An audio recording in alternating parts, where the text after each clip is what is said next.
আসসালামু আলাইকুম রহমতুল্লাহি ওবারাকাতুহু। সম্মানিত দর্শক মণ্ডলী, প্রথমে সকলকে ঈদের শুভেচ্ছা। তাকাব্বুল আল্লাহু মিন্না ওয়া মিনকুম। তো যাই হোক, আগামীকাল বিশেষ করে বাংলাদেশ, ভারতবর্ষের বিভিন্ন প্রান্তে এবং পৃথিবীর অনেক রাষ্ট্রে ঈদ ঈদ উল ফিতর উদযাপন হবে ইনশাআল্লাহ। তো যাই হোক, এই বিষয়টা কি নিয়ে একটা ছোট্ট একটি ভিডিও আপনাদের সামনে উপস্থাপন করতে এসেছি যে ঈদের দিনে বিশেষ করে এই যে কোলাকুলি করা হয় এবং মোনাজাত করা হয়, এই দুটো বিষয়কে কেন্দ্র করে সোশ্যাল মিডিয়াতে দেখছি যে অনেক কথোপকথন চলছে। আহলে হাদিস ওলামারা যেহেতু ফতোয়া দিয়েছে ঈদের দিন কোলাকুলি করাটা যাবে না, এটা সুন্নাহ দ্বারা প্রমাণিত নয়, এবং পাশাপাশি মোনাজাত প্রসঙ্গে, সম্মিলিত মোনাজাত প্রসঙ্গে তো এই বিষয়টি নিয়ে খুব কথা চলছে।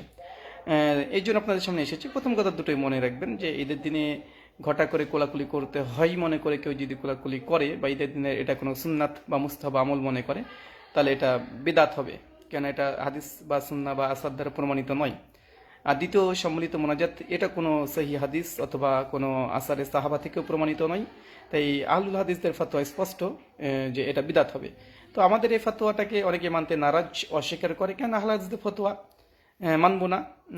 এটা মানে বিশেষ করে মানুষের মধ্যে অনেকটাই এরকম ঢুকে আছে যে আহলে হাদিসরা যে ফতোয়া দিবে আমরা মানব না, আমাদের আহলে হাদিসের বিরোধিতা করতে হবে।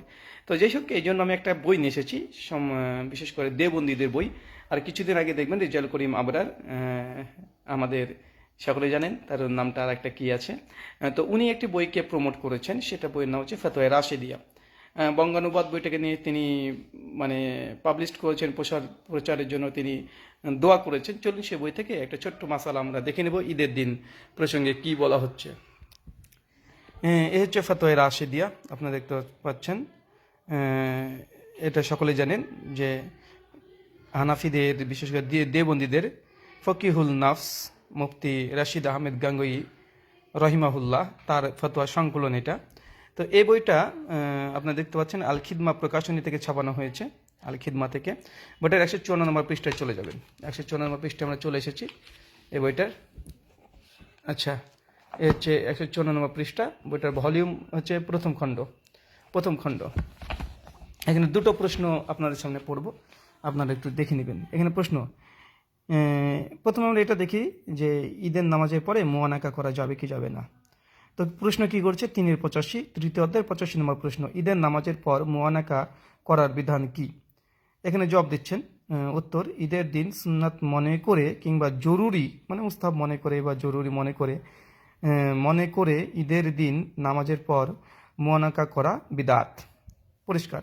তারপরে এখানে ফুটনোট 108-এ আলোচনা করেছেন যিনি টিকাকার ভাষ্যকর, তিনি দিয়েছেন এখানে যে তবে ঈদের দিন সুন্নাত মনে না করে, মানে এটা তার নিজের ব্যাখ্যা। ফাতোয়া রাশিদিয়াতে সুস্পষ্টভাবে এখানে বলা হচ্ছে ঈদের দিন কেউ যদি, এটা সুন্নাত তো নয়, আবার কেউ যদি জরুরি মনে করে তাহলে সেটা বিদাত হবে। এটা আহলে হাদিসদের না, দেওবন্দীদের ফতোয়া। আচ্ছা, তার উপরে ফতোয়াটা আরেকবার পড়ে নিই আমরা।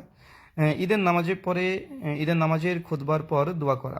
প্রশ্ন 3-84, ঈদের নামাজের খুতবার পর দোয়া করা যাবে কি। উত্তর, ঈদের নামাজের খুতবার পর দোয়া করা কোরআন সুন্নাহ দ্বারা প্রমাণিত নয়। এই জন্য ঈদের নামাজের খুতবার পর দোয়া করা থেকে বিরত থাকা চাই। তবে ঈদের নামাজের পরে সালাম ফেরানোর পর দোয়া করা যাবে। সালাম ফেরানোর পর দোয়া করার পরে পুনরায় মিম্বরে বসে দোয়া করা প্রমাণিত নয়। তার মানে এখান থেকে বুঝতে পারছেন দুটো বিষয় স্পষ্ট ক্লিয়ার। তারা দেওবন্দীদের ফতোয়া যে ঈদের নামাজের পরে মুয়ানাকা করা, কোলাকুলি করা এইগুলো প্রমাণিত নয়। আর 2 নম্বর হচ্ছে ঈদের নামাজের পরে সম্মিলিত মোনাজাত যেটা আছে সেটা তো প্রমাণিতই নয়। আর এগুলোকে যদি জরুরি মনে করে তাহলে তো বিদাত হবে, মানে সুন্নাত মনে করলে তো কি হবে বুঝতে পারছেন, জরুরি মনে করাটাও দেওবন্দীদের নিকটে এটা বিদাত। তো এই হচ্ছে ফাইসালা, শুধু আহলে হাদিসদের নয়, এটা দেওবন্দি মাসলাকের ফতোয়া এটাই। তো এতটুকুই আপনাদের সঙ্গে